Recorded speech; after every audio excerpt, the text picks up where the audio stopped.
Kelahiran Pedang Iblis bab 221 Penjara bawah tanah kosong.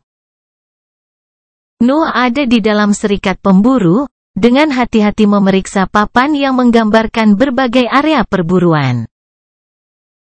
Aku bisa pergi hampir kemana saja sekarang, tapi aku masih harus menemukan sesuatu yang tidak menarik terlalu banyak perhatian. Apa yang dia cari adalah bahaya zona dengan jumlah binatang ajaib peringkat 4 yang lebih rendah. Dia ingin melawan makhluk peringkat 4 sendirian untuk mengetahui kekuatannya yang sebenarnya. Saya harus memilih satu yang bisa saya benarkan dengan mudah. Namaku sudah terlalu dikenal di dalam guild, fakta bahwa aku memasuki zona bahaya sendirian tidak akan luput dari perhatian. Energi mentalnya menyapu berbagai papan sampai dia menemukan sesuatu yang dapat memenuhi kebutuhannya.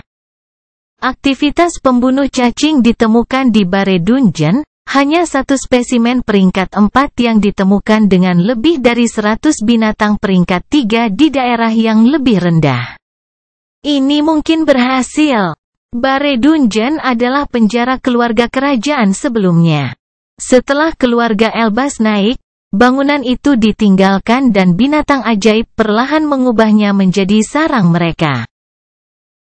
Namun, konsentrasi Brett di sana cukup rendah sehingga butuh lebih dari 2000 tahun untuk makhluk peringkat 4 lahir dari jenis binatang magis yang dominan di sana. Adapun mengapa Nuh menganggap daerah itu karena binatang ajaib yang tinggal di sana. Cacing penggali memiliki tubuh yang panjang dan kokoh, dengan 3 baris gigi tajam melingkar sebagai mulut. Mereka bukan di antara binatang ajaib terkuat, sebenarnya, kemampuan pertempuran mereka rendah karena pola serangan mereka yang sederhana. Mereka hanya bisa mengandalkan tubuh mereka dan mereka tidak memiliki kemampuan khusus. Juga, nilai tubuh mereka sangat rendah. Hanya gigi mereka yang agak berharga tetapi, selain itu, pada dasarnya mereka tidak menyediakan bahan yang berguna. Namun, mereka memiliki satu kualitas yang dapat digunakan sebagai alasan oleh Nuh, tubuh mereka memiliki jumlah darah tertinggi di antara binatang-binatang ajaib. Kurt dan yang lainnya hanya akan berpikir bahwa saya ingin menghabiskan waktu antara pencarian dengan mereka di zona perburuan yang tidak populer untuk memaksimalkan pertumbuhanku. Peringkat 3 cacing penggali masing-masing hanya bernilai 15 kredit, tidak ada pemburu yang mau pergi ke sana dengan kemungkinan bertemu dengan makhluk peringkat 4. Bahkan jika cacingnya relatif lemah, Bare Dungeon tetap menjadi zona bahaya karena ada spesimen peringkat 4 di sana. Jika pemburu ingin pergi ke zona bahaya untuk mengumpulkan lebih banyak mayat peringkat 3, mereka akan memilih area di mana binatang buas memiliki nilai lebih tinggi seperti yang dilakukan Nuh dengan Mellow Forest. Memang, tidak ada pemburu yang masuk ke daerah itu. Menggali cacing ya? Noah memutuskan, menempatkan tandanya di sebelah nama Bare Dungeon. Sementara itu, di dalam divisi Alkimia Academy, Daniel sedang mengontrol suhu kuali di depannya dengan mata terpejam. Nyala api di bawahnya dibuat dengan teknik khusus yang menggunakan nafas dari pembudidaya sebagai bahan bakar untuk memberikan kontrol lebih besar pada proses alkimia. Daniel selalu berbakat dalam teknik itu karena elemennya, tetapi dia harus bekerja keras untuk mencapai kemahiran semacam itu. Di mata para pengikutnya, dia selalu menjadi kultivator yang sempurna. Keluarganya kaya dan di antara yang paling kuat di negara ini, mampu memberikan kepadanya segala jenis sumber daya atau teknik kultivasi. Memelihara seorang pembudidaya elemen cahaya membutuhkan jumlah yang sangat tinggi. Tingkah lakunya sopan dan canggih, dia dicintai di kalangan bangsawan manapun, dan banyak ahli waris muda telah bersumpah setia kepadanya selama dia di akademi. Bakatnya juga luar biasa. Tidak hanya dia memiliki salah satu bakat yang paling langka, tetapi pusat kekuatannya juga berada pada level yang luar biasa untuk usianya. Dia baru berusia 23 tahun tetapi dantiannya mencapai puncak tahap gas dari peringkat kedua. Lautan kesadarannya baru-baru ini menembus peringkat kedua, menjadikannya salah satu penyihir peringkat 2 termuda di negara Utara. Juga, dia memiliki tubuh peringkat 4. Sejak kekuatan masa depannya dipastikan, keluarga Ude banyak berinvestasi padanya, memberinya sumber daya terbaik untuk meningkatkan kecepatan latihannya. Bakatnya juga menjadikannya salah satu alkemis bangsa yang paling menjanjikan, yang semakin meningkatkan ketenarannya. Namun, keluarganya sangat menentang studinya di Fakultas Alkimia Akademi. Alasan pertama adalah bahwa para pembudidaya pada akhirnya mengandalkan kekuatan. Menghabiskan waktu dalam profesi yang tidak berhubungan dengan pertempuran bertentangan dengan kebijakan sebagian besar keluarga bangsawan, terutama jika yang melakukannya adalah pewaris utama. Yang kedua adalah fakultas berada di dalam akademi, yang merupakan struktur keluarga kerajaan. Karena penyebab menggunakan Daniel sebagai alasan utama untuk mengobarkan api pemberontakan di negara itu, keluarga Ude menentang penggunaan struktur yang sangat terkait dengan keluarga kerajaan. Namun, setiap pemuda adalah prianya sendiri. Bahkan dengan semua tekanan yang diberikan keluarganya, Daniel tetap pergi untuk melatih keterampilan alkemisnya di akademi. Daniel mengendalikan nyala api secara diam-diam, menurunkan atau menaikkan suhu kuali sambil mengikuti prosedur yang diajarkan oleh para senior di fakultas. Dalam waktu sekitar 1 jam, dia berhenti memberikan breath dan nyala api padam. Daniel menghela nafas dan dengan bersemangat membuka kuali, mengangkat tutupnya dengan satu tangan. Asap putih dalam jumlah besar keluar dari kuali. Namun, ketika tersebar, tidak ada apa-apa di dalamnya, tampaknya penyempurnaan telah gagal. Sepertinya aku masih belum bisa membuat pil peringkat 2 di tingkat tinggi, jalanku masih panjang. Pil dan ramuan diberi peringkat dengan cara yang sama seperti benda-benda tertulis. Peringkat dantian adalah ekspresi kekuatan yang paling detail. Saat dia menatap kuali yang kosong dengan kecewa, seorang petugas muda muncul di belakangnya. Tuan Daniel, sebuah misi telah diberikan kepadamu. Salah satu alis Daniel terangkat dan dia menoleh, bertanya dengan nada terkejut. Tentang apa itu? Petugas itu membungkuk dan menjawabnya. Maaf tuanku, saya hanya bisa mengerti bahwa Anda akan dikirim ke Bare Dungeon. Kelahiran Pedang Iblis bab 222 ramuan. Daniel berdiri dengan tangan di belakang punggung di depan 3 pembudidaya tua.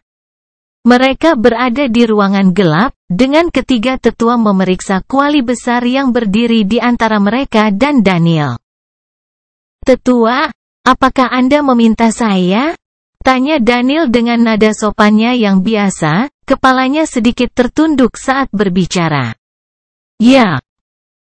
Kami membutuhkanmu untuk pergi ke Bare Dungeon dan mengumpulkan cacing penggali sebanyak yang kamu bisa.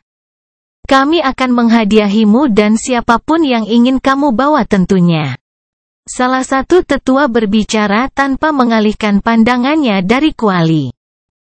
Bolehkah aku bertanya, tidak bisakah kita memberikan misi ini kepada Guild Pemburu? Tampaknya tidak pantas bagi seorang alkemis untuk berburu binatang ajaib. Daniel bertanya, membungkuk untuk menekankan rasa hormatnya kepada 3 pembudidaya. Daniel, apa bahan utama untuk sebagian besar produk alkimia? Penatua lain menanyainya. Jawaban Daniel segera datang. Darah binatang ajaib. Namun, kita harus memiliki banyak yang disimpan. Itu benar. Darah binatang ajaib adalah dasar di mana sebagian besar produk kami dibuat dan ya, kami memiliki cukup banyak darah yang disimpan untuk aktivitas normal kami. Namun, kami mencoba sesuatu yang jauh dari biasanya. Penatua mengetuk kuali di depannya dan menunjukkan senyum gembira kepada pemuda itu. Prasasti di kuali berkedip dan melepaskan sebagian dari kekuatannya, membuat Daniel mundur beberapa langkah untuk menahan gelombang energi yang terpancar dari benda itu. Kuali itu bukan benda bertulis biasa. Apa yang akan kamu buat dengan itu? Tanya Daniel heran. Barang-barang kuat seperti itu biasanya digunakan untuk membuat pil yang memiliki peringkat di atas yang ketiga. Untuk pil atau ramuan berada di peringkat keempat. Itu berarti bisa mempengaruhi pembudidaya di peringkat yang sama. Produk yang dapat mempercepat kultivasi sangat berharga, terutama jika efektif di jajaran heroik. Hehe, tertarik. Kami berhasil menemukan resep ramuan peringkat 5 dan, tentu saja, kami sangat ingin mencobanya. Peringkat 5 ramuan, obat yang efektif pada pembudidaya peringkat 5. Bahkan teknik kultivasi langka pada level itu, Daniel bahkan tidak bisa membayangkan nilai obat peringkat 5. Sekarang setelah kamu tahu apa yang sedang kita hadapi, kamu harus memahami jumlah sumber daya yang terlibat dalam proses tersebut. Kita tidak bisa menghentikan begitu saja semua aktivitas divisi alkimia untuk eksperimen kita sehingga kita perlu mengumpulkan lebih banyak sumber daya. Sayangnya, nilai cacing penggali rendah di pasar modal sehingga tidak ada pemburu yang akan menerima misi ini kecuali kami membayar jumlah yang lumayan. Namun, untuk mengumpulkan semua bahan yang dijelaskan dalam resep kami telah menghabiskan banyak kredit, kami tidak mampu membeli layanan dari guild itu. Satu-satunya pilihan adalah mengirim salah satu dari kita ke sana. Seorang penatua menjelaskan situasi mereka. Daniel perlahan pulih dari keterkejutannya dan memasang ekspresi termenung. Aku tidak butuh kredit, dia berkata setelah beberapa saat. Hehe, kami tahu. Kami juga tahu bahwa posisimu cukup sulit karena peristiwa baru-baru ini antara dinasti kerajaan dan keluarga bangsawan. Itulah mengapa hadiahmu adalah kemungkinan untuk melihat kami meramu ramuan peringkat 5. Mata Daniel terbelalak dan pergulatan internal lahir di dalam dirinya. Di satu sisi, ada ambisinya di bidang alkimia, memiliki kemungkinan untuk menyaksikan pekerjaan alkemis berpengalaman akan sangat meningkatkan pemahamannya tentang prosedur tertentu. Juga, apa yang akan mereka buat adalah item peringkat 5. Berapa kali seseorang bisa mengalami pemandangan seperti itu? Di sisi lain, ada kesetiaannya terhadap keluarganya. Daniel tahu bahwa divisi alkimia akademi adalah struktur keluarga kerajaan. Jika para penatua berhasil dalam prosedurnya, barang itu akan menjadi milik kerajaan. Itu masih baik-baik saja karena aku tidak bisa benar-benar menghentikan mereka. Namun, jika saya secara pribadi membantu mereka mengumpulkan bahan-bahan yang dibutuhkan, bagaimana pendapat keluarga saya, pikir Daniel. Mungkin ini juga merupakan ujian dari Royals, mereka ingin menunjukkan kepada saya niat baik mereka jika saya bekerja untuk mereka dan mereka juga ingin menilai kesetiaan saya terhadap penyebab. Dia berjuang untuk membuat pilihan. Sialan, ini item peringkat 5. Berapa dekade akan berlalu sampai saya dapat menonton acara serupa? Sebenarnya Daniel sangat suka menjadi seorang alkemis. Gagasan untuk mengambil berbagai bahan, mencampurkannya, dan menciptakan sesuatu yang ajaib selalu membuatnya penasaran. Itu sebabnya dia tidak mematuhi perintah keluarganya dan bergabung dengan divisi alkimia untuk mempelajari seni mistis itu. Dia tidak bisa hanya berperan sebagai pewaris yang baik di depan sesuatu yang sangat dia sukai. Setelah beberapa detik ragu, dia membuka mulutnya untuk mengajukan pertanyaan sederhana. Bisakah saya membawa siapapun yang saya inginkan? Seminggu berlalu. Seorang pria berjubah hitam tiba di dasar sebuah gunung terpencil di mana sebuah lorong kecil terlihat. Seharusnya ini tempatnya. Aneh sekali, bahkan dari sini kepadatan Brad sudah di bawah rata-rata. Pria itu tentu saja Nuh yang baru saja mencapai tujuannya. Saya kira keluarga kerajaan sebelumnya ingin menjaga penjahat mereka di tempat di mana mereka tidak bisa berkultivasi. Saya tidak mengerti mengapa keluarga Elbaz melepaskan tempat yang begitu aneh. Nuh memeriksa sekelilingnya tetapi dia tidak dapat menemukan sesuatu yang tidak biasa. Pasti ada sesuatu di gunung ini atau bahkan di dasar dungeon. Mungkin itu karena beberapa mineral aneh seperti berkah Brad. Dia menilai sebelum meletakkan pikiran-pikiran itu di belakang pikirannya. Dia datang ke sana karena satu alasan. Dia ingin menguji batas tubuh yang baru diperolehnya. Saya tidak bisa mengungkapkan potensi penuh saya jika saya tidak tahu apa yang saya mampu. Juga, dengan berkah nafas saya tidak perlu takut kelelahan karena tidak adanya nafas. Memikirkan itu, Nuh memasuki rongga di dasar gunung. Kelahiran pedang iblis bab 223 milikku. Kuno adalah kata sifat yang sempurna untuk menggambarkan keadaan di mana penjara bawah tanah itu berada. Begitu Nuh memasuki rongga di dasar gunung, dia bertemu dengan pemandangan yang berdebu dan jompo. Sepertinya binatang ajaib belum mencapai permukaan. Mereka seharusnya berada di lapisan bawah. Pikir Nuh, memeriksa lantai dasar bare dungeon. Itu adalah gua besar dengan hanya beberapa sel berkarat yang masih menahan perjalanan waktu. Perabotan kayu telah lama hilang dalam 2000 tahun terakhir, hanya menyisakan beberapa barang acak yang terbuat dari besi atau sejenisnya di ruangan luas itu. Nuh tidak menemukan sesuatu yang berharga di sana sehingga dia memutuskan untuk melanjutkan perjalanannya ke tingkat yang lebih rendah. Tempat itu gelap dan semua sumber cahaya telah mati karena usia, namun bagi penyihir seperti Nuh, kegelapan bukanlah halangan sama sekali. Di ujung ruangan, Nuh menemukan lorong menuju ke bawah yang dia lewati tanpa ragu-ragu. Nafas semakin berkurang. Dia mencatat dalam benaknya saat dia turun di lapisan pertama. Namun, ruangan besar lain terbuka di depan Nuh, yang satu memiliki lebih banyak sel daripada yang ada di permukaan. Disinilah seharusnya mereka menahan penjahat tingkat rendah.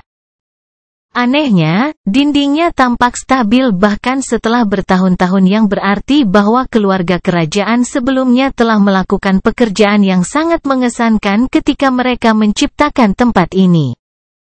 Mengapa meninggalkannya? Dia tidak berpikir bahwa keluarga Elbaz akan meninggalkan struktur yang begitu bagus tanpa alasan yang sah.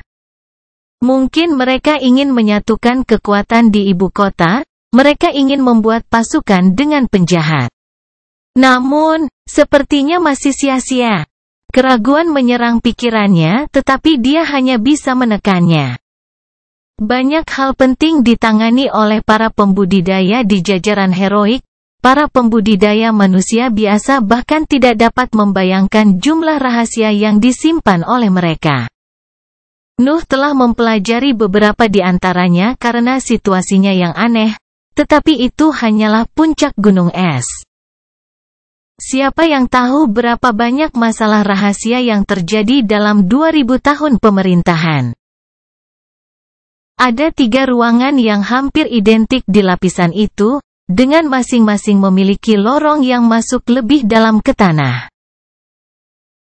Karena aku sedang mencari binatang ajaib, aku harus mengikuti kepadatan yang lebih tinggi dari Brad. Nuh datang ke sana untuk menguji kekuatan barunya, dia tidak peduli dengan rahasia tempat itu. Juga, jika bahkan keluarga kerajaan saat ini telah meninggalkannya, itu berarti barang berguna apapun telah dijarah. Nuh turun untuk beberapa waktu. Dia telah melewati lebih dari 4 lapisan, tetapi dia masih harus menemukan binatang ajaib. Seberapa dalam tepatnya tempat ini? Hampir tidak ada nafas yang tersisa di udara.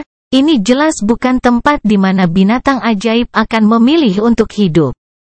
Magical Beast memakan Brad, tentu saja mereka akan mengatur sarang mereka di lingkungan dengan kepadatan tinggi. Cacing penggali hidup di bawah tanah, membuat terowongan dan sarang bawah tanah. Bahkan jika mereka lemah dibandingkan dengan makhluk lain, mereka masih membutuhkan Brad dalam jumlah yang luar biasa untuk mencapai peringkat keempat. Kupikir dengan akumulasi 2000 tahun, itu mungkin, tapi konsentrasi nafas jauh lebih rendah dari yang kuharapkan. Bagaimana tepatnya mereka bisa bertahan? Setelah meninjau semua informasi yang dia ketahui tentang jenis makhluk itu, Noah mendekati salah satu dinding ruangan dan meninjunya dengan kuat. Batu itu keras, tetapi beberapa pecahan masih pecah di bawah kekuatan di balik serangan Nuh. Satu-satunya makanan yang bisa mereka miliki adalah medan yang sama yang menyusun penjara bawah tanah ini. Nuh berpikir, mengambil salah satu kerikil kecil yang jatuh dari tembok dan memeriksanya dengan cermat. Batu itu berwarna coklat dan sepertinya tidak ada yang istimewa dengannya. Nuh kemudian menggunakan sebagian kecil dari Brad di dantiannya dan menyebarkannya ke atas batu. Brad tidak merusak batu dan menyebar dengan tidak berbahaya di udara, namun kuantitas di udara tidak cocok dengan yang digunakan oleh Nuh. Bagian dari nafas telah menghilang tanpa meninggalkan jejak apapun. Jangan bilang, ini tambang kredit obsidian. Kredit adalah mata uang yang digunakan oleh para pembudidaya. Mereka memiliki nilai di mata mereka karena mengandung Brad. Namun, mereka datang dalam dua bentuk. Yang pertama berada dalam kondisi berbatu ketika mereka masih menyerap Brad ke dalam inti mereka. Yang kedua dalam keadaan kristal mereka, di mana mereka berubah setelah cukup Brad diserap dan kemudian digunakan oleh para pembudidaya sebagai mata uang. Saya mengerti, mereka membiarkan mineral ini berkembang untuk menambangnya ketika mencapai bentuk kristal. Cacing memakan medan untuk membuat sarang dan berkembang berkat nafas di dalamnya. Padahal, seharusnya ada lebih dari satu spesimen peringkat 4. Nuh memandangi batu di tangannya selama beberapa detik sebelum melemparkannya kembali ke lantai sambil menggelengkan kepalanya. Meninggalkan pantatku. Saya bertaruh bahwa Royals datang ke sini setiap beberapa dekade untuk membersihkan area dan menyebarkan nafas dari binatang ajaib kembali ke lingkungan untuk mempercepat pembuatan kredit. Yah, setidaknya sekarang aku diyakinkan, selama aku berhati-hati, tidak akan ada bahaya yang tersembunyi. Nafas yang baru saja dia gunakan dan sebarkan di udara mencapai dinding ruang bawah tanah. Pada saat itu, beberapa getaran kecil mulai mengalir melalui ruang bawah tanah seolah-olah ada sesuatu yang merayap di bawahnya. Oh, mereka cukup sensitif. Nuh tidak terkejut dengan reaksi itu dan mempersiapkan diri untuk serangan yang akan segera terjadi. 3, 4, tidak sampai 10, aku masih jauh dari sarang. Nuh menghitung dalam pikirannya saat dia menganalisis getaran di tanah dan menggunakan energi mentalnya untuk menutupi seluruh ruangan. Kemudian, medan pecah dan cacing sepanjang 4 meter dan setebal 1 meter keluar darinya. Cacing itu berada di peringkat ketiga, memiliki kulit merah kecoklatan dan 3 baris gigi melingkar sebagai mulutnya. Tampaknya tidak memiliki mata tetapi masih melompat tepat ke arah Nuh yang berdiri. Akhirnya, Namun, dia tidak bergeming dan juga tidak mengeluarkan pedangnya. Saat cacing itu tiba di posisinya, tangan Nuh menembak dan menyegel dirinya sendiri di sekitar mulut cacing itu, meremasnya dengan kuat. Binatang peringkat 3 diblokir oleh satu tangan. Kelahiran pedang iblis bab 224 kuat. Cacing penggali peringkat 3 berjuang untuk melepaskan diri dari cengkeraman Nuh tetapi tidak berhasil. Tangannya kokoh, jari-jarinya kuat, daging binatang itu tidak dapat menahan tekanan yang mereka berikan padanya.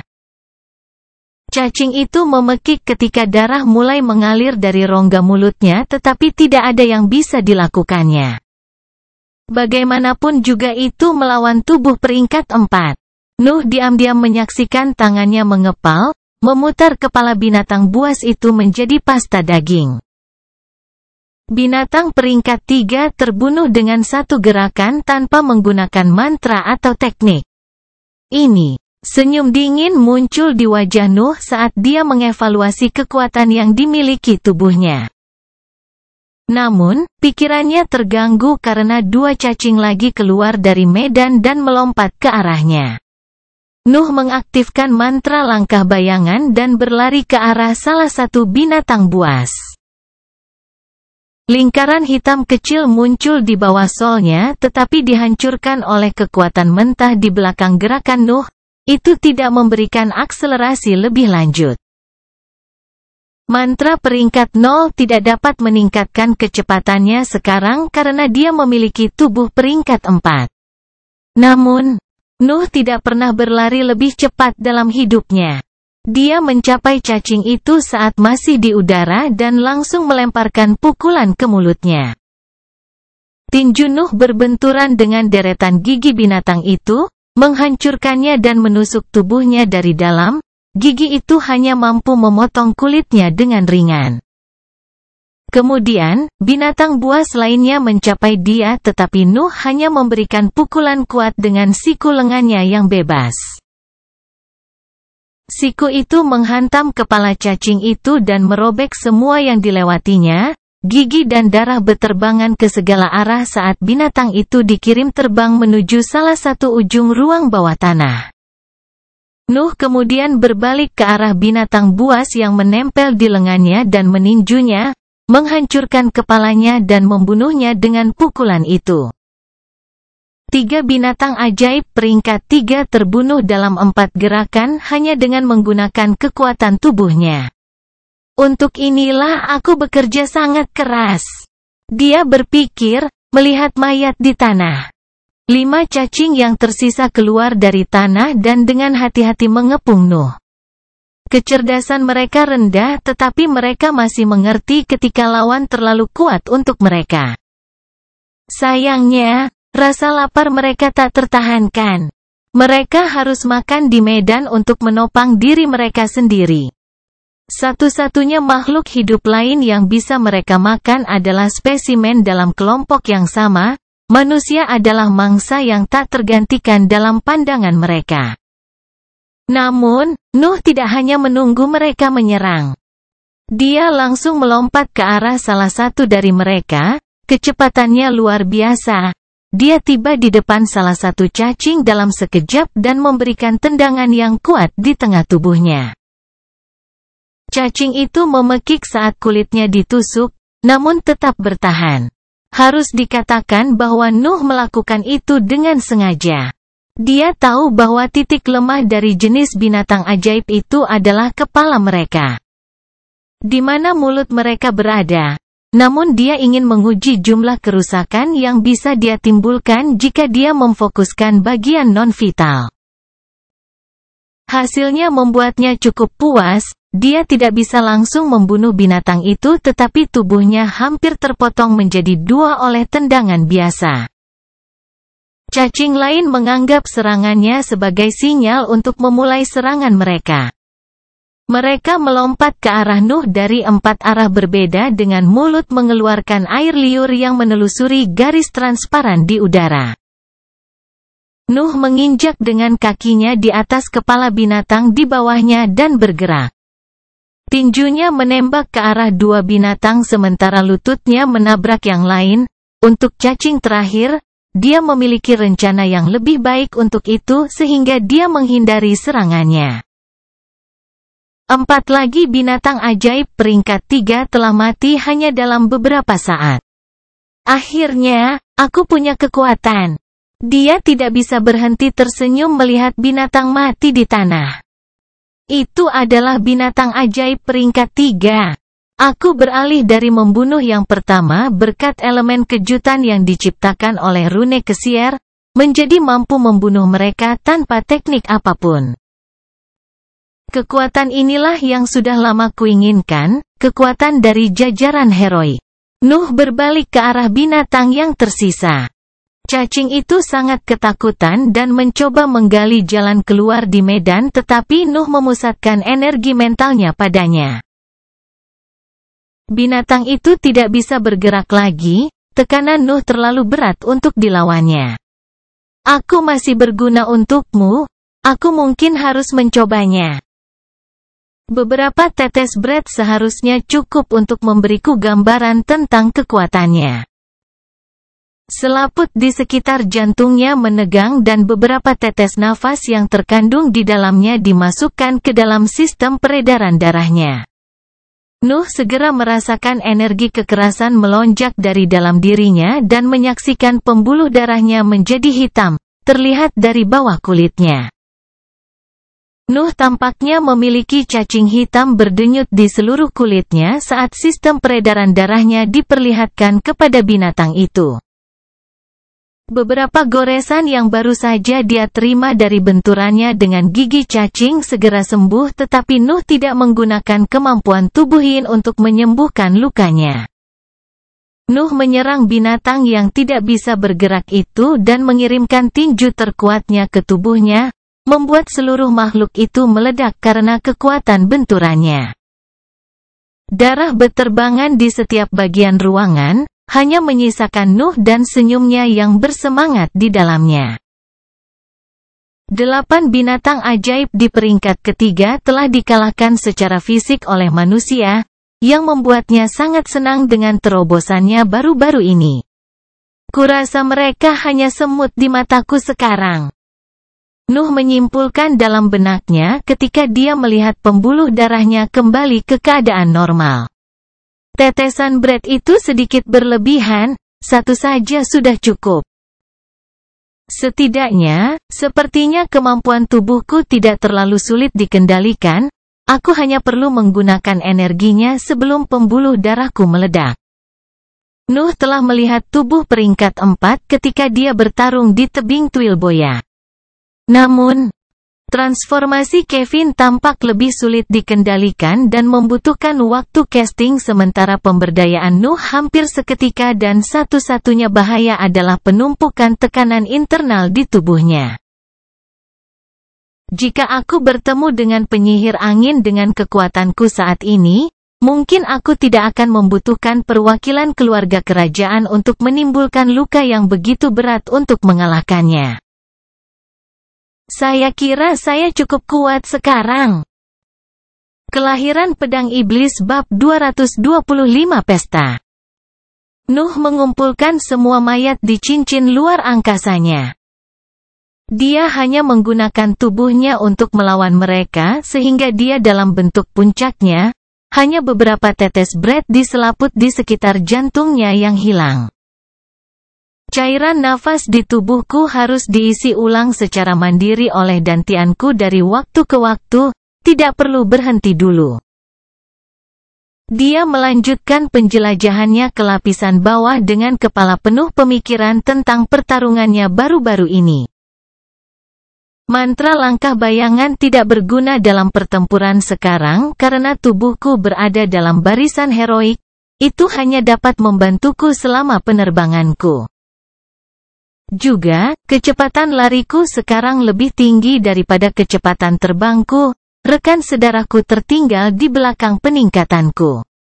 Gema dan bayangan diciptakan dari binatang ajaib peringkat 3. Kekuatan mereka tetap, Mereka tidak dapat melampaui batas peringkat manusia, tidak peduli berapa banyak pusat kekuatan Nuh meningkat dalam kekuasaan. Haruskah saya mencoba membuat pendamping dari makhluk peringkat 4?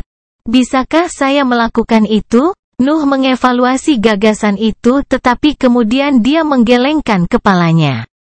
Aku bahkan tidak yakin apakah aku bisa membunuh salah satu dari mereka, apalagi menaklukkannya di lautan kesadaranku. Saya harus menunggu bola mental saya mencapai peringkat ketiga agar aman. Satu kesalahan dalam proses penjinakan dan saya mungkin akan berakhir seperti Ivor. Jika hal-hal menjadi terlalu berbahaya, Echo dan Shadow masih harus memberikan bantuan sementara aku dalam bentuk iblis. Ketika dia mencapai ujung lorong yang dia lewati, dia menemukan 20 cacing penggali menunggunya di pintu masuk lapisan. Kurasa aku harus melihat seberapa besar kekuatan seni bela diri yang bisa aku ekspresikan sekarang. Namun Nuh tersenyum dingin ketika dua pedang putih muncul di tangannya dan melompat lurus ke tengah kelompok binatang buas. Sementara itu, kereta mewah berhenti tepat di depan pintu masuk Bare Dungeon. Itu memiliki banteng gunung peringkat 2 yang diikat ke kendali dan serangkaian prasasti di semua sisinya. Pintu gerbong terbuka dan 4 pemuda dan seorang wanita muda dengan tenang keluar dan memeriksa lingkungan di sekitar mereka. Seharusnya ini tempatnya, cukup sulit untuk disalahartikan dengan rendahnya kepadatan nafas di udara. Salah satu pria berbicara dan kemudian berbalik ke arah pria di belakang kelompok mereka. Dia mengenakan jubah putih yang dihiasi dengan prasasti emas yang tampaknya memiliki kesopanan defensif. Dia memiliki rambut perak pendek dan senyum tipis tapi hangat di wajahnya. "Iya, Milo, ini pasti tempatnya." Pria itu adalah Daniel yang baru saja tiba di Bare Dungeon bersama rombongannya. Milo menundukkan kepalanya sebagai tanda hormat dan menyembunyikan senyum di balik gerakan itu. Daniel kemudian melanjutkan berbicara. "Aku ingin menggunakan momen ini sebelum kita memasuki gunung untuk berterima kasih sekali lagi karena telah bergabung dengan misiku. Aku tahu kamu sibuk dengan hidupmu dan tugas dari divisi alkimia cukup mendadak, jadi aku ingin memastikan bahwa kamu mengerti betapa saya menghargai perusahaan Anda. Terima kasih, teman-teman." Kata-kata Daniel hangat dan diucapkan dengan baik, terlihat jelas bahwa dia terbiasa berbicara dengan bangsawan lain. "Kami tidak layak, tuanku. Saya memilih untuk mengikuti Anda saat mata saya pertama kali melihat sosok Anda. Saya tidak peduli jika keluarga saya menentang penyebabnya. Begitu saya menjadi matriark, saya akan memberi Anda dukungan penuh dari keluarga saya." Wanita itu berbicara dengan nada tegas, tetapi dia tidak bisa menyembunyikan sedikit rona merah muncul di wajahnya. "Aku dan keluarga Udie tidak akan pernah melupakan sumpahmu, Phoebe." Daniel menjawab kata-katanya dan dengan ringan membelai wajahnya, membuatnya semakin tersipu. "Phoebe benar, kami semua bersamamu. Keluarga Orgoku dan keluarga Udiemu telah menjadi sekutu selama berabad-abad. Royals tidak dapat membagi persahabatan yang begitu lama. Jika Nuh ada di sana, dia akan mengenali pria yang baru saja berbicara. Dia adalah Troy Orgo, salah satu pemuda yang telah lulus ujian masuk di kota Ebonres bersamanya. Kekuatan kami tidak lemah, kami bertiga memiliki tubuh peringkat 4 dan kami semua dilengkapi dengan jubah bertuliskan di peringkat kedua. Bahkan jika kami bertemu dengan spesimen peringkat 4, saya memiliki keyakinan penuh bahwa kami dapat melarikan diri. Siapa tahu? Kita bahkan mungkin mencoba membunuhnya." Daniel menyemangati semangat semua orang dengan kata-katanya dan bergerak menuju pintu masuk ruang bawah tanah. diikuti oleh 4 pembudidaya lainnya. Lord Daniel, apa yang kamu ketahui tentang tempat ini? Mengapa nafas begitu langka di sini? Pria yang diam sampai saat itu adalah Manuel, siswa yang telah dikalahkan Nuh untuk mendapatkan akomodasi terakhirnya di akademi. Saya meminta beberapa laporan dari keluarga saya. Rupanya, seluruh gunung ini akan menjadi tambang kredit obsidian suatu hari nanti sehingga keluarga Elbas mengosongkan isinya untuk mempercepat pembuatan tambang. Mereka datang ke sini setiap beberapa dekade untuk mencegah pembuatan sekawanan binatang ajaib yang mengancam, jadi itu tidak sepenuhnya ditinggalkan. Daniel menjelaskan dengan nada polos tetapi yang lain dalam kelompoknya melontarkan pandangan tidak puas ke Manuel. Mereka semua tahu apa yang terjadi di akademi. Dia kalah dalam pertarungan melawan seseorang tanpa latar belakang bangsawan, membuat para bangsawan kehilangan muka di depan siswa lain dan juga melukai dirinya sendiri. Cedera tersebut memperlambat kecepatan kultivasinya dan meninggalkan trauma pada kepribadiannya, yang pada akhirnya membuatnya masih memiliki tubuh peringkat 3. Jelas namanya sering diolok-olok di kalangan bangsawan akibat peristiwa itu. Dan, kapan terakhir kali keluarga kerajaan membersihkan tempat ini? Manuel tidak tergerak oleh tatapan itu dan terus bertanya. Seharusnya hampir 15 tahun yang lalu, seharusnya ada banyak cacing peringkat 3 di sana. Kelahiran Pedang Iblis bab 226 lubang. Dari kelompok Daniel, hanya 3 dari mereka yang memiliki tubuh peringkat 4. Salah satunya, tentu saja, Daniel, sedangkan 2 lainnya adalah Milo dan Phoebe. Namun, dengan pengecualian Daniel, mereka semua memiliki mental spare, mereka masih di peringkat pertama, meskipun beberapa dari mereka sangat dekat dengan terobosan. Mau bagaimana lagi? Lautan kesadaran adalah pusat kekuatan yang paling sulit untuk dilatih, tidak hanya membutuhkan waktu yang lama dan pelatihan yang menyakitkan, tetapi juga membutuhkan lingkup mental kultivator untuk menjadi tebal dan kokoh. Persyaratan seperti itu tidak dapat dipenuhi oleh pembudidaya muda seperti itu, apalagi jika status sosialnya tinggi dan nyaman. Penderitaan dan kesulitan diperlukan untuk mengeraskan lingkungan mental, hal-hal yang jarang ditemui oleh bangsawan dari keluarga kaya. Mereka memiliki akses ke sejumlah besar pil dan ramuan yang menargetkan pusat kekuatan itu, tetapi efeknya tidak dapat menandingi kesulitan kehidupan nyata. Hanya Daniel, yang hidup di bawah tekanan terus-menerus untuk menjadi titik fokus penyebab, yang dapat mencapai lautan kesadaran peringkat 2 pada usia 23 tahun. Menjadi penyihir peringkat 1 bukan berarti parti itu lemah. Mereka masih pembudidaya peringkat 2 yang dilengkapi dengan item pelindung di peringkat kedua. Mereka semua memiliki seni bela diri peringkat 4 dan senjata bertuliskan yang sesuai dengan gaya bertarung mereka. Meremehkan mereka akan menjadi kesalahan. 5 bangsawan melintasi pintu masuk penjara bawah tanah dan segera melihat sesuatu. Seseorang di sini, seru Milo, menyuarakan pikiran teman-temannya. Ada tanda-tanda jelas perjalanan Nuh di lantai berdebu, bahkan belum lewat setengah hari sejak kedatangannya. Seseorang dari keluarga kerajaan? Phoebe bertanya, tetapi Daniel menggelengkan kepalanya. Tidak mungkin. Jejak kaki itu milik satu orang dan pasukan kerajaan selalu mengirim setidaknya 5 orang di setiap misi. Itu hanya bisa menjadi pemburu atau pembudidaya tunggal yang mencari persembunyian. Milo mendengus mendengar kata-kata itu. Penggarap tunggal. Nama ini terlalu bagus untuk menggambarkan siapa mereka sebenarnya, penjahat. Dalam sistem politik seperti bangsa Utra, seorang kultivator tunggal hampir selalu merupakan penjahat atau buronan. Bagaimanapun, teknik dan mantra dipegang oleh para bangsawan, tidak mungkin mencapai sesuatu dalam perjalanan kultivasi tanpa memiliki hubungan apapun dengan mereka. Jadi, apa yang kita lakukan tentang ini? Troy bertanya dengan malu-malu, mengalihkan pandangannya ke Daniel.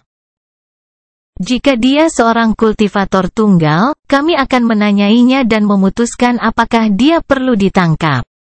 Jika dia seorang pemburu, kami akan mencoba membeli mayat cacing yang telah dia bunuh. Daniel menjawab dengan santai, seolah-olah apa yang dia katakan adalah hal yang paling jelas di dunia. Yang lain di pesta itu mengangguk pada keputusan jujur Daniel. Dalam situasi mereka, siapapun dapat dengan mudah memutuskan untuk mengambil keuntungan dari orang yang tidak beruntung itu dan mendapatkan keuntungan darinya.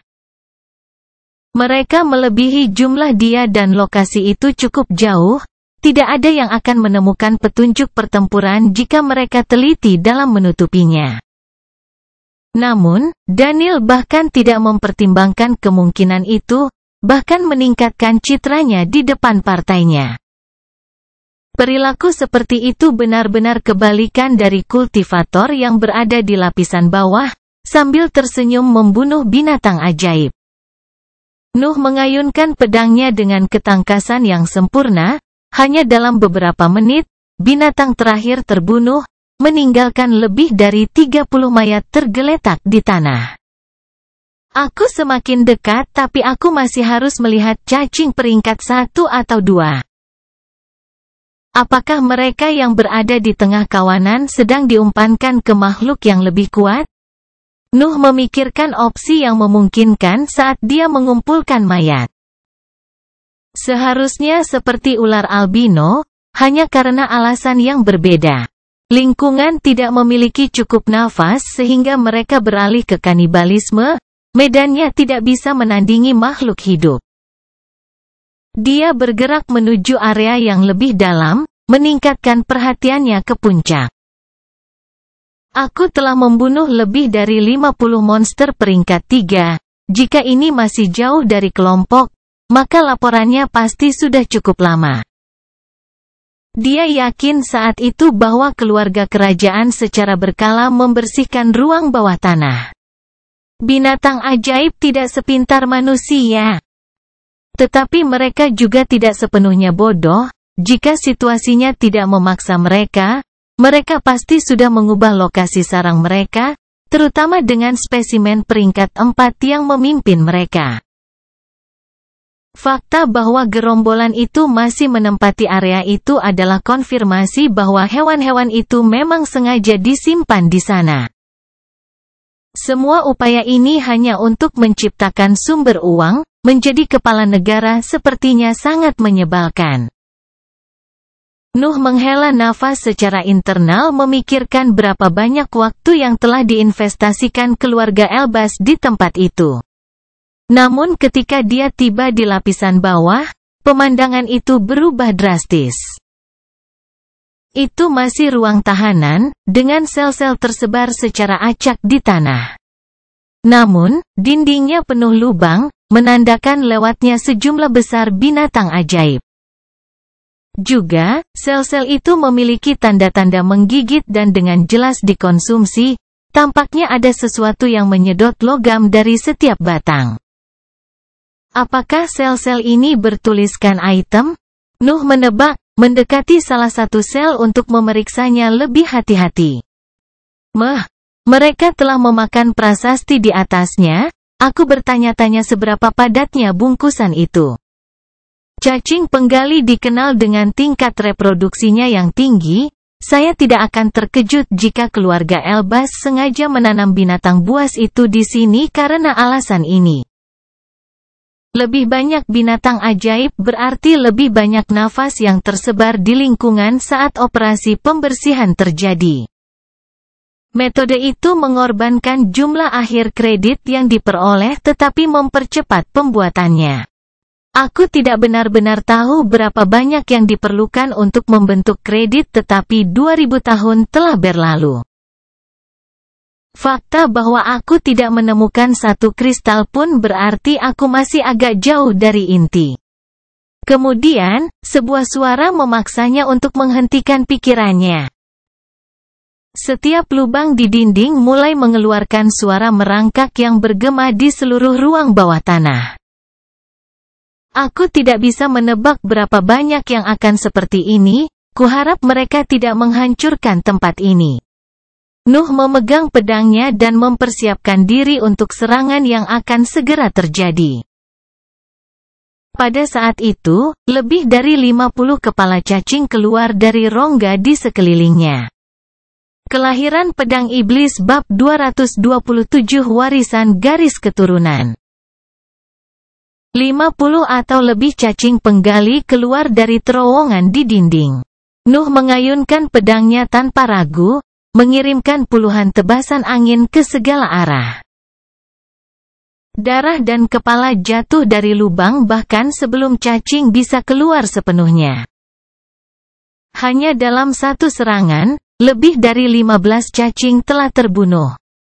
Memiliki tubuh peringkat 4 tidak hanya meningkatkan semua serangannya tetapi juga menghilangkan batas seni bela dirinya. 3 bentuk Ashura adalah seni bela diri peringkat 4, secara logis, itu harus cocok dengan kekuatan binatang ajaib peringkat 4. Namun, pusat kekuatan Nuh terlalu lemah. Mereka tidak dapat mengizinkannya untuk mengungkapkan kekuatan sebenarnya dari bentuk tersebut. Namun, sekarang dia memiliki tubuh peringkat 4, sebagian dari kekuatan itu dapat dilepaskan. Nuh tampaknya memiliki 6 lengan yang tanpa henti menebas udara, 4 di antaranya masih sangat halus dan hanya bisa mengekspresikan sebagian dari kekuatan mereka yang sebenarnya. Seni bela diri saya hampir dikuasai. Nuh berpikir sambil melompat ke kiri dan ke kanan untuk menghabisi binatang buas yang mengepungnya. Makhluk peringkat 3 tidak pernah menjadi masalah bagi Nuh. Namun itu berkat kekuatan luar biasa dari wujud iblisnya. Dengan tubuh peringkat 4, dia bisa membunuh sebanyak yang dia inginkan tanpa terlalu melelahkan dirinya sendiri.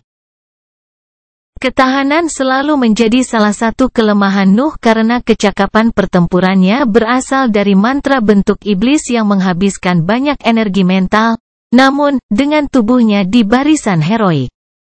Dia bisa menunjukkan hasil dari pelatihannya yang konstan. Seni bela diri lebih lemah dari mantra, mereka tidak memiliki kekuatan penghancur yang sama tetapi mereka mengkonsumsi energi yang jauh lebih sedikit. Juga, mereka bergantung pada kemampuan pembudidaya. Nuh, yang telah bertarung selama lebih dari 10 tahun dengan pedang di tangannya, akhirnya bisa menunjukkan perbedaan kemampuannya. 50 peringkat 3 terbaik bukanlah ancaman baginya, dalam 10 menit, mereka dengan mudah dibunuh. Begitu pikiran dan dantianku mencapai peringkat ketiga, aku bisa membidik penguasaan penuh seniku. Dia menyimpulkan dalam pikirannya, dengan paksa menebas dengan senjatanya untuk menghilangkan darah di atasnya. Ini menghasilkan sekitar 100 cacing di peringkat ketiga, mereka tahu posisiku sekarang. Nuh mendekati salah satu terowongan tetapi dia tidak bisa melihat ujungnya. Setelah memeriksa beberapa terowongan lagi dan mengumpulkan mayat, dia menjadi yakin akan satu hal. Disinilah sarang dimulai. Namun pada saat itulah sesuatu yang tidak terduga terjadi. Lantai ruang bawah tanah mulai bergetar dan suara merangkak yang keras bergema di area tersebut. Apakah ini penyergapan? Nuh terkejut tapi tetap tenang. Dia datang ke penjara bawah tanah untuk menguji kekuatannya melawan binatang ajaib peringkat 4. Mengalahkan gelombang makhluk peringkat 3 bukanlah masalah besar. Namun, tidak ada cacing yang datang. Lantai terus bergetar sampai retakan yang dalam muncul di medan sebelum akhirnya benar-benar pecah. Tanah runtuh, memperlihatkan puluhan cacing yang memakan medan di bawahnya, menciptakan terowongan yang mengganggu stabilitas seluruh struktur. Persetan itu, kekhawatiran Nuh tidak ditujukan pada lantai yang rusak atau perangkap cerdik dari binatang ajaib, melainkan pada lingkungan yang terlihat di bawahnya. Ratusan terowongan masuk ke segala arah di medan, menyerupai struktur sarang dengan banyak terowongan besar yang membagi setiap bagian. Juga, di bagian yang lebih dalam, lingkaran cahaya pucat bersinar, menyinari struktur bawah tanah yang rumit di mana para monster mengubah lapisan bawah bare dungeon. Sayap Eko merobek pakaian Nuh dan mulai mengepak sesuai keinginannya dan lingkaran hitam kecil muncul di bawah solnya dari waktu ke waktu, menahannya di udara saat dia memeriksa situasi. Ini bukan tata letak sarang cacing yang biasa.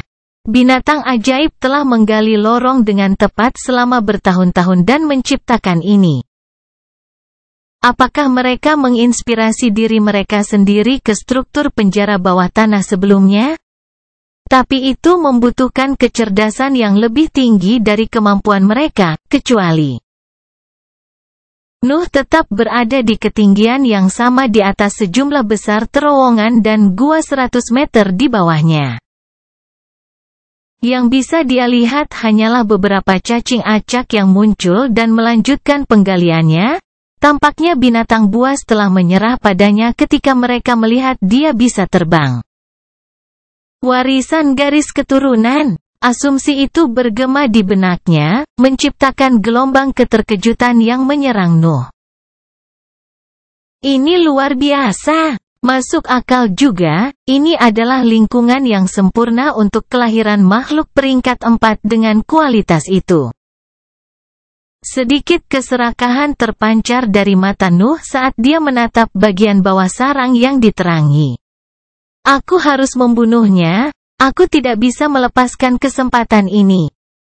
Seekor binatang buas dengan warisan garis keturunan adalah binatang ajaib yang telah mengembangkan lautan kesadarannya. Lautan kesadaran, bagaimanapun, adalah representasi dari pikiran makhluk hidup. Binatang buas bertindak berdasarkan insting, mereka tidak memiliki pemikiran yang tepat, membuat mereka memiliki tiruan yang samar-samar dari lingkungan mental manusia yang tidak dapat dilatih. Mereka bahkan tidak menyadarinya. Namun, alam selalu menemukan jalan. Mereka adalah makhluk yang mengandalkan tubuh mereka untuk segalanya. Darah mereka mengandung kehendak mereka bahkan jika itu sangat lemah sehingga bisa diabaikan. Namun, dalam situasi yang tepat, kehendak itu dapat diberdayakan dan diwariskan kepada keturunan mereka atau kepada mereka yang memakannya. Sedikit demi sedikit, darah itu akan menumpuk dan menciptakan pusat kekuatan yang tepat, memberi spesimen kecerdasan yang lebih tinggi. 2000 tahun pemusnahan berkala, dipaksa memakan jenisnya sendiri untuk bertahan hidup, membenci manusia yang selalu membiarkan sebagian dari mereka hidup. Kebencian itu telah tumbuh dan terakumulasi selama bertahun-tahun. Dibawa oleh darah masing-masing binatang di dalam bungkusan sampai makhluk peringkat 4 lahir dengan lautan kesadaran yang berisi kebencian dari puluhan ribu binatang.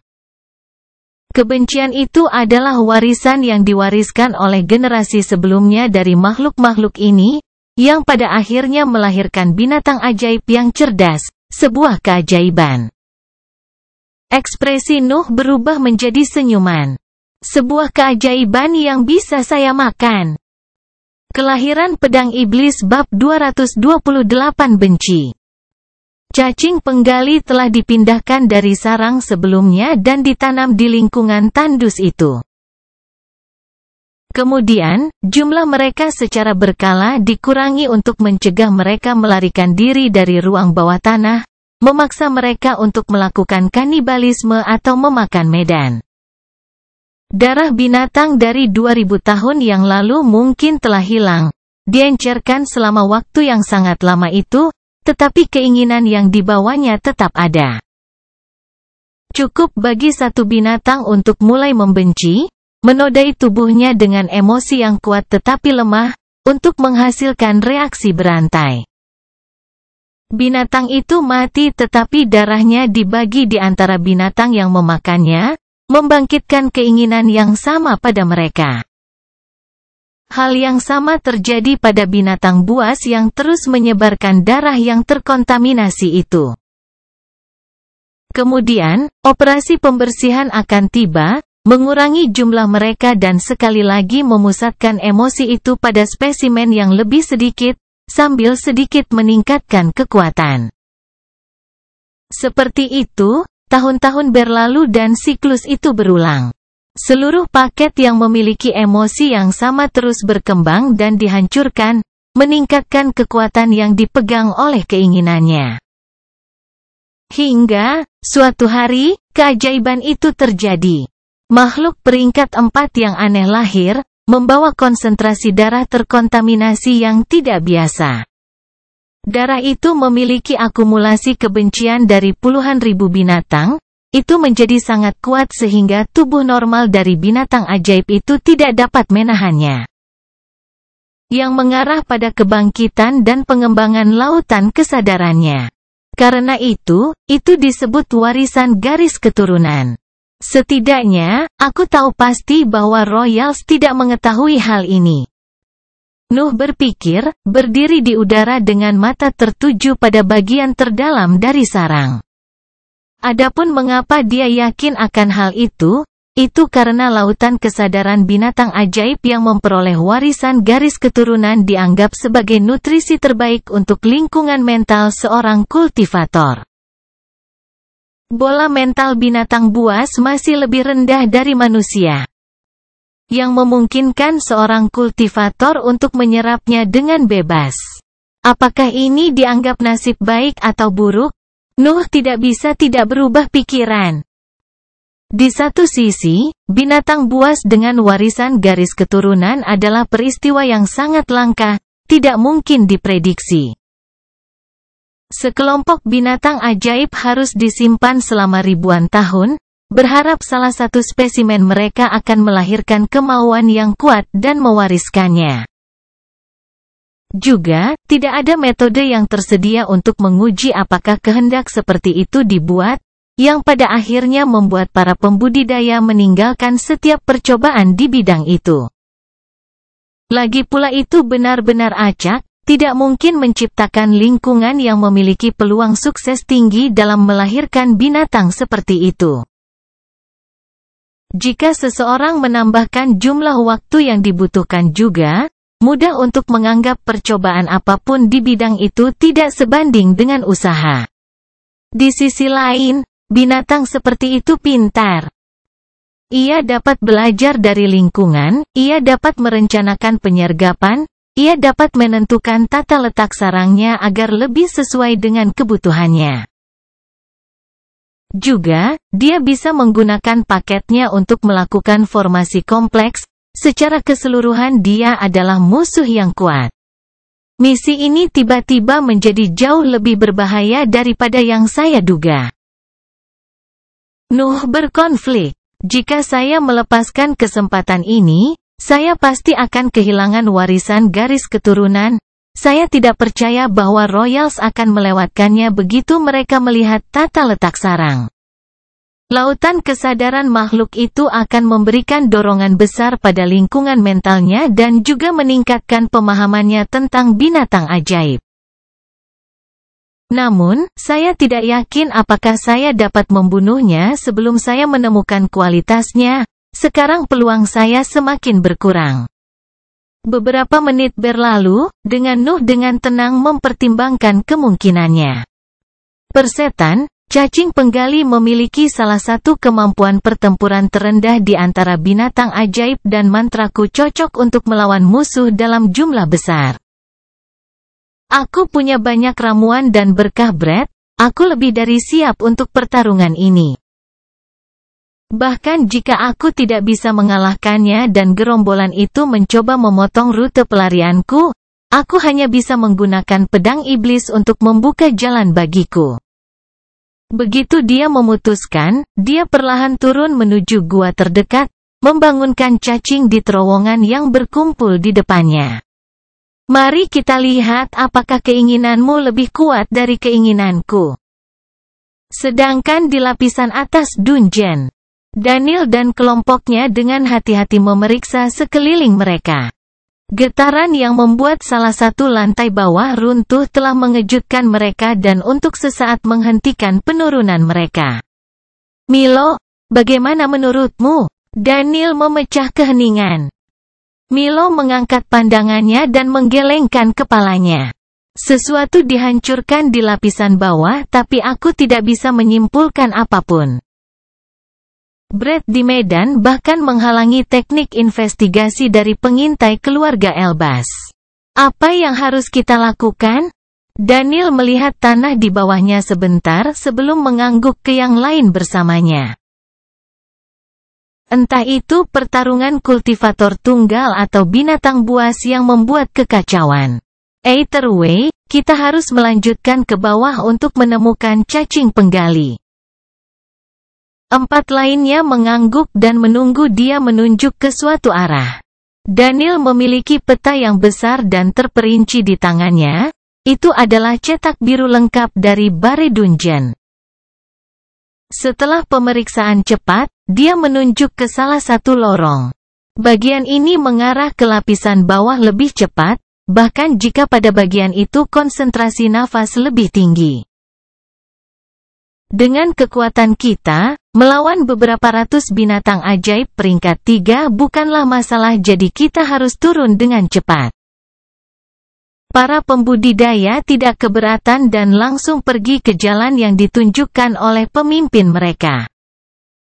Milo berada di depan, dia memiliki teknik khusus untuk menyelidiki lingkungan, dia bahkan bisa melampaui persepsi penyihir peringkat 2 ketika dia menggunakannya. Kelompok itu bergerak cepat, mereka dengan mudah melintasi beberapa ruangan kosong, semakin dekat dan semakin dekat ke sarang. Kemudian, mereka bertemu dengan pemandangan yang sama dengan yang dialami Nuh. Itu adalah ruangan dengan lebih dari 100 lubang di dinding, dengan suara merangkak yang konstan datang dari mereka. Kelahiran Pedang Iblis bab 229 Pemisahan. Mereka datang, Milo berteriak dan bersiap untuk serangan dari Magical Beast. Yang lain dalam kelompoknya melakukan hal yang sama dan mengatur diri mereka dalam formasi melingkar yang menutupi setiap sudut. Daniel memegang pedang perak, Milo memiliki 2 belati, Phoebe memegang tombak dengan kedua tangannya, dan Troy serta Manuel siap dengan pedang diarahkan ke dinding. Mereka seharusnya hanya monster peringkat 3, tidak perlu membuang energi mental untuk mereka. Daniel dengan keras memerintahkan dan yang lainnya mengangguk setuju. Kekuatan mereka jauh lebih tinggi dari makhluk lemah itu. 3 dari mereka memiliki tubuh peringkat 4, menggunakan mantra akan berlebihan. Cacing perlahan keluar dari terowongan dan memeriksa situasinya. Di mata binatang buas sederhana itu, 5 manusia dalam lingkaran di depan mereka terlalu menakutkan. Mereka memancarkan niat pertempuran yang kuat dan mereka bekerja sama. Mereka lebih suka mengejar manusia yang sendirian di bagian yang lebih dalam dari sarang mereka. Namun, pemimpin mereka telah memberikan perintah khusus sehingga mereka melompat ke arah mereka setelah beberapa saat ragu. Hasil pertarungan itu cukup bisa diprediksi. 60 atau lebih binatang ajaib di peringkat ketiga mencoba mengepung para pembudidaya tetapi dikalahkan dalam beberapa menit karena perbedaan kekuatan yang sangat besar. Daniel dengan anggun melambaikan pedangnya yang memancarkan cahaya tajam yang memotong makhluk-makhluk itu begitu mereka bersentuhan dengan mereka. Milo menimbulkan luka tepat pada setiap cacing yang datang terlalu dekat dengan formasi, membunuh masing-masing cacing dalam satu pukulan. Phoebe menggunakan serangan lebar, sepenuhnya mengekspresikan kekuatan senjata panjangnya, dan mencegah sebagian besar makhluk mendekati mereka. Troy dan Manuel sedikit kurang berdampak tetapi masih membunuh beberapa cacing. Bukan karena mereka lemah tetapi ketiga rekan mereka jauh lebih kuat dari mereka. Ketika semuanya selesai, Daniel bergerak untuk mengumpulkan mayat dengan tatapan puas. Space Ring miliknya sudah dilengkapi dengan item yang mengumpulkan darah cacing sehingga bagian pengumpulannya cepat dan lancar. Saya harus mengumpulkan 3-400 ini untuk memastikan penyergapan ini cukup berguna. Dia berpikir sebelum dibawa kembali ke dunia nyata oleh gempa bumi yang kuat. Ruangan itu mulai bergetar seperti yang terjadi pada Noah. Milo. Daniel melontarkan tatapan ingin tahu ke arah Milo, tetapi dia hanya bisa mengangkat bahu sebagai jawaban. Dia juga bingung dengan situasi itu. Kemudian, retakan mulai mengisi lantai ruangan dan bagian besar tanah jatuh di ruang kosong ke bawah, menciptakan lubang gelap di tanah. Pada akhirnya, tanah pecah dan menampakkan struktur seperti sarang di lapisan bawah. Kelima bangsawan itu tidak memiliki metode apapun untuk terbang atau memperlambat penurunan mereka. Ketika mereka kehilangan pijakan, mereka langsung jatuh ke dalam sarang, memisahkan diri saat jatuh ketika mereka berhasil mencapai sebuah gua. Sementara itu, Nuh berlari dengan kecepatan tinggi, membunuh cacing sebanyak yang dia bisa. Taktiknya sederhana, bunuh semua binatang yang lebih lemah dan lakukan 1 lawan 1 melawan makhluk peringkat 4. Kecerdasan tidak berguna jika Anda tidak memiliki kekuatan yang diperlukan untuk menggunakannya. Itu adalah pikirannya. Fakta bahwa cacing penggali peringkat 4 memiliki warisan bloodline dan telah membangkitkan lautan kesadarannya tidak secara langsung meningkatkan kekuatan pertempurannya. Kecerdasan membutuhkan cara untuk menjadi menakutkan, hampir tidak berguna jika tidak ada cara untuk diterapkan. Itu sebabnya, Nuh memutuskan untuk mengalahkan pasukannya sebelum menghadapinya. Tanpa kemungkinan pengaturan pengepungan dan formasi, ancaman kecerdasannya akan sangat berkurang. Namun, eksplorasi sarang ternyata cukup menantang. Sebagian besar terowongan berbentuk vertikal dan membutuhkan penggunaan sayapnya untuk menjelajahinya secara efektif. Selain itu, cacing dapat dengan bebas menggali jalan keluar dari pertempuran, melarikan diri dari kejaran Nuh dan mengatur ulang di area lain. Ini menyebalkan, saya hanya berhasil membunuh sekitar 30 cacing sejak saya memasuki sarang, mereka selalu melarikan diri ketika saya membunuh terlalu banyak dari mereka. Cara mereka kabur juga mencurigakan, sepertinya mereka mencoba memancingku ke suatu tempat.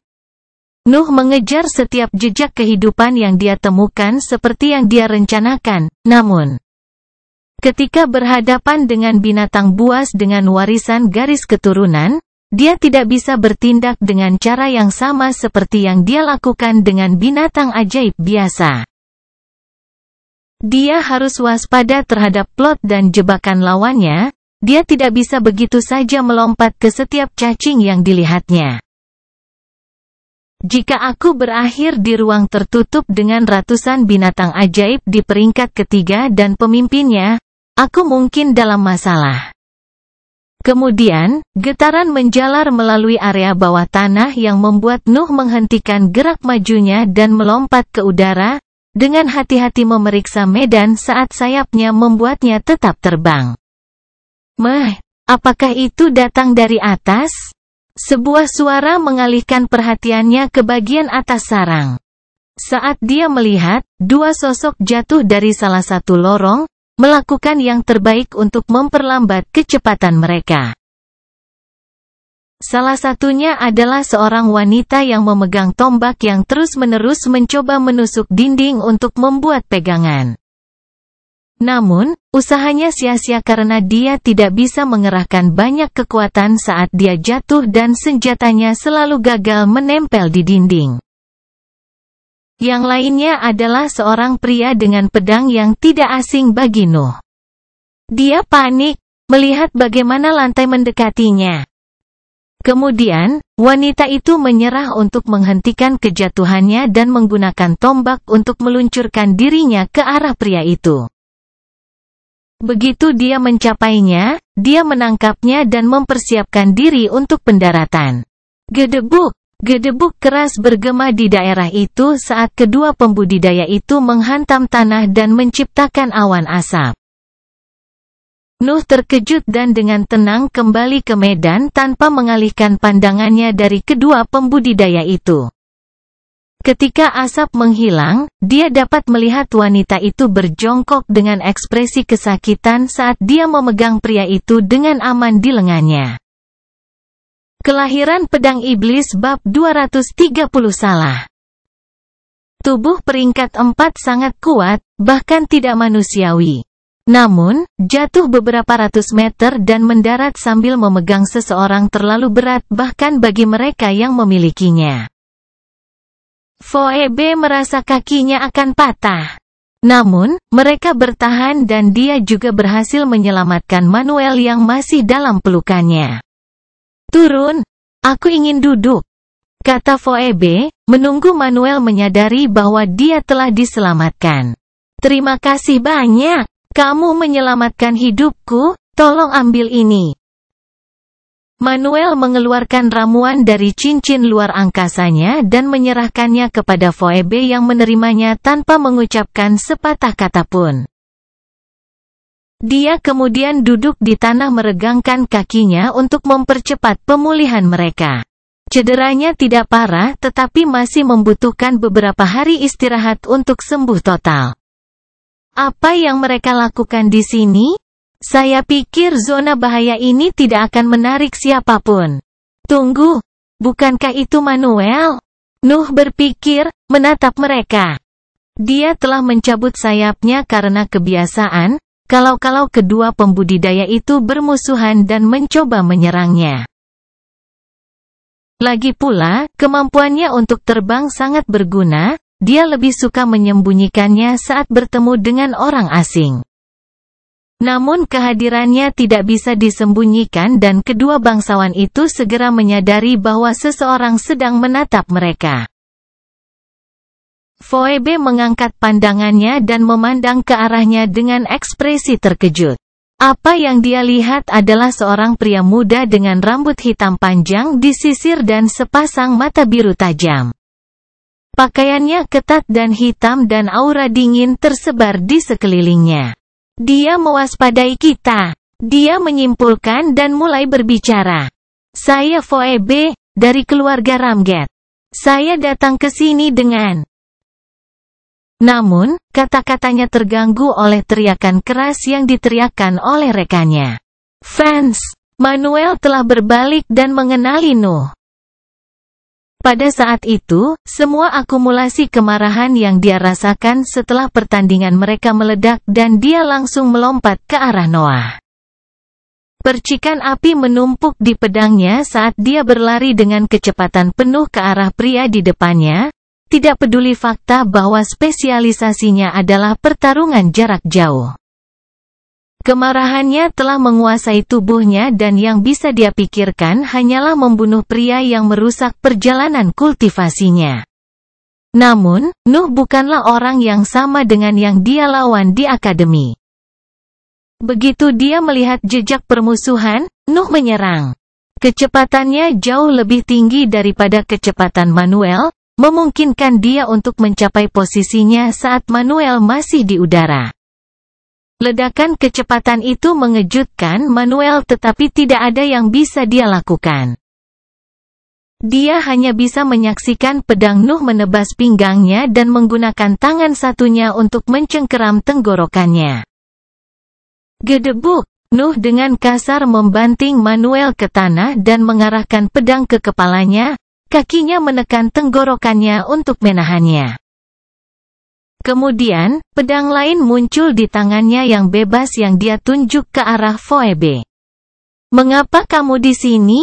Jubah Manuel menyangkal semua kerusakan senjatanya. Juga, dia telah memutuskan untuk menahan diri. Setelah dia mengenali Manuel dan Phoebe memberikan penjelasan, dia yakin ada lebih banyak orang di grup mereka. Status mereka juga harus cukup tinggi karena kedua pembudidaya itu mulia. Jadi, dia memutuskan untuk tidak langsung membunuh Manuel dan menyelidiki mereka. Apakah kamu fans dari Akademi? Phoebe bertanya dengan suara terkejut tetapi Noah hanya menekan leher Manuel lebih keras sebagai jawaban. Phoebe mengerti arti di balik tindakannya dan buru-buru melanjutkan penjelasannya. Tunggu, aku adalah pewaris keluarga Ramget dan dia adalah pewaris keluarga Gouso. Kami bergabung dengan Lord Daniel dalam misinya untuk mengumpulkan cacing penggali. Tetapi kami jatuh di sini setelah lantai bare dungeon hancur. Nuh tetap tidak sadar tetapi pikirannya berpacu seperti orang gila. Daniel, apa kebutuhannya untuk cacing? Juga. Mengapa dia membawa para bangsawan ini bersamanya? Tidak bisakah dia menggunakan penjaga keluarganya saja? Keraguan menyerang pikirannya tetapi kemudian dia fokus kembali pada situasi di depannya. Berapa banyak yang bersamanya? Phoebe mendengarkan kata-katanya dan menjadi sedikit kesal. Bisakah kamu berhenti mengancam kami? Kami adalah bangsawan. Kamu harus memberi kami rasa hormat. Dia tidak pernah diperlakukan begitu kasar sepanjang hidupnya. Dia mengetahui beberapa rumor yang mengkhawatirkan fans. Tetapi dia tidak pernah terlalu tertarik pada mereka.